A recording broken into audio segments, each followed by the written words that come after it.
Welcome to the Murphy, Sam, and Jodi After the Show podcast, where we hang out a little bit longer, and we appreciate you subscribing. This podcast is brought to you by Omaha Steaks, where at omahasteaks.com you can get something super special for Dad for Father's Day and save. And we're going to give you a code at the end of the podcast to help you save. Today in Three Things to Know, that's a sort of a quick segment where we just touch on some stories that might affect you in your life. And today a lot of travel popped up in Three Things to Know, like with some airlines, Southwest being the one this week that started, you have to pay for bags now. That's the new thing. And they're saying that at TSA checkpoints, they're seeing travelers get really creative with not wanting to travel, but not wanting to check a bag. And so they're wearing a bunch of their clothes. Like they're just wearing bathing suits under, and you're wearing three jackets. And yeah, if you're wearing it as clothing, they can't make you take it off and put it in a bag. That would get uncomfortable at some point. If you're trying to run for the next plane, TSA says you have to wash all your laundry when you get there. Trying to sit in the middle seat like that. There's TSA saying that they're seeing people stuff their clothing. I guess you'd have to roll it up tightly, but stuff clothing in a travel pillow. You know, airlines allow you to bring a travel pillow, that's and smart. it doesn't. Yeah, now it's not huge. To me, it's a little neck thing. Put stuff in a travel pillow. I guess if it's one of the inflatable ones, you can put stuff in it and then take the stuff out and they have to blow it up on the plane. Or if it's a zippered one that, you take the cushion out and you stick your clothes in. All the packing light things, like if you want to just do the carry-on, you're getting more creative. I mean, I know the more I travel, the more creative of a packer I've become. You just do it, so you don't have to check a bag necessarily. Have you ever thought about that when you're traveling for like 4 or 5 days? Just seeing if you could get away with. I mean, yes. The smallest suitcase with the barest number of things. I will tell you one of the tricks for women, and to me, it would absolutely work for men too. One of the tricks for packing lightly would be to stay within the same color scheme. Mm-hmm. Okay, you're going to bring one handbag that'll go with everything, like a neutral, and you're going to go with black and white outfits or khakis or, you know what I'm saying? You stay within a color scheme. I've done that before with like casual clothes on my summer vacations. You should. You get your khaki shorts and the navy blue shorts and, goes with everything. Everything else, yeah.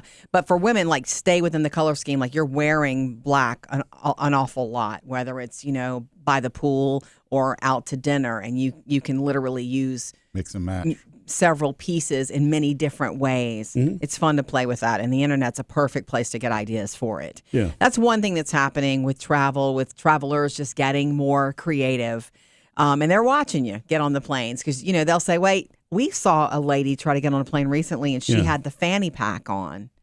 And the lady... I think the airline was using anything that had a strap that wasn't something that you're actually, that's part of you, is going to be considered a carry-on. She had 2 carry-ons and a fanny pack on her body. Now, I've seen people get on planes with that 1,000,000 times. Mm-hmm. I have. And it's almost like it's kind of on your body, so they don't count it. But this particular gate agent counted it and said, I need you to put that fanny pack in the other bag. And the lady didn't like it. I thought we were going to see a fight in front of us. But it went on fine, and it was smooth. I know you guys like to talk about the cubes, the packing cubes. Mm-hmm. They do help you condense. Yeah. Have you seen the other thing with the that sucks the air out of everything? Yeah. I'm just wondering how those work. Y'all haven't tried. Well, don't those, you have to carry the suction thing? You travel. It's like a little portable deal. Oh, is it? Yeah, I mean, I'm guessing that would work as well. I mean, I don't know how far you want to smash it down because you do increase weight the more that you can fit in there. You know what I'm saying? True.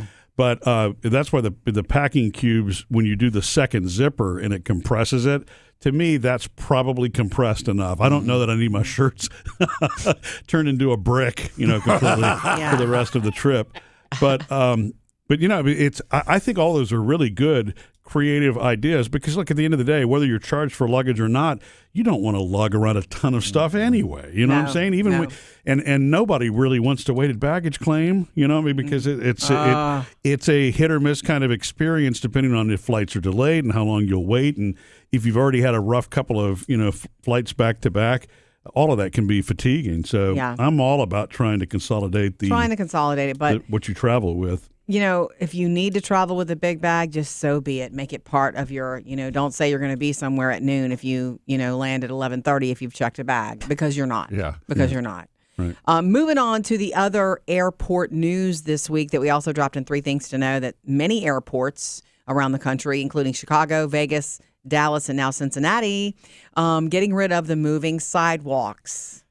That's what they're called, moving sidewalks. Yeah, they look like flat escalators. Yeah. That's exactly what it looks like. I like the moving sidewalks. I know, both of you do. I mean, I don't know what's the reason. Are they concerned about danger or people hurting themselves on them? When I read the headline, I thought for sure they've had lawsuits, or because anytime escalators are involved, you people that miss it and you miss a step and you fall. See people trip. It's horrible. It's a fear, actually. Don't start talking to somebody and turning around with your, the exit of it coming up, because you're going to face plant. Mm-hmm. But it's not about safety. It's about the way that airports make their money. The airport makes money off of what? Magazines, concessions, all the things that they sell. And they say with those people the travelers who get on the moving sidewalks, those big, conveyor belts, they're not stopping to buy water or buy gummy bears or a travel pillow. Yeah. It's retail. I'm trying to think of the airports that I've, obviously in Vegas, I've seen that there. Mm-hmm. The Memphis airport has those. Atlanta has it, I think. No, Atlanta does not have No? it. No, that's actually one reason I like Atlanta, because it's laid out to where the only escalators right. are going to be between the terminals. The terminals right. are perfectly laid out in Atlanta. Right. But if you go to, the Houston airport and the Dallas airport, where you're having to kind of, go long distances between terminals or gates, I've never seen them directly in front of stores. No, and that's the thing. It's like one airport that we've been to, I can't remember which one it was, have you going past stores, but all the others, it's always between terminals to get you there quicker. You're not missing anything. Yeah, and nobody's missing your sorry dollars. You guys are upset about it. Well, if you're going to do that, then you need to also accommodate, redo. Gate structure or something to make the walk more bearable, because the whole reason that those are there is it's faster than just walking, and you don't have to run if you're trying to get between two different sets of gates. And then the other thing is, honestly, if you decide that you want to just stay on the right and let it shuttle you for a minute while you catch your breath, you're still making up time. But it wouldn't surprise me if what you're describing there is when they pull those out, that gives them an opportunity to develop more kiosks, more retail, and that sort of thing. See, I can see that. You're probably on it. To me, airports are always changing. They are. You think about it. They have to, because of the travel experiences and the growth of the deals, the contracts they have with different airlines, and schedules changing. So airports are always changing. So if you're unhappy about them coming out, stick around, guys. I think they'll go back in. Maybe even new and improved. Yeah. Maybe safer somehow. Yeah. Maybe a transporter where you walk in and you're in the next terminal. Missed any part of the show? Get it all on the Murphy, Sam, and Jodi podcast.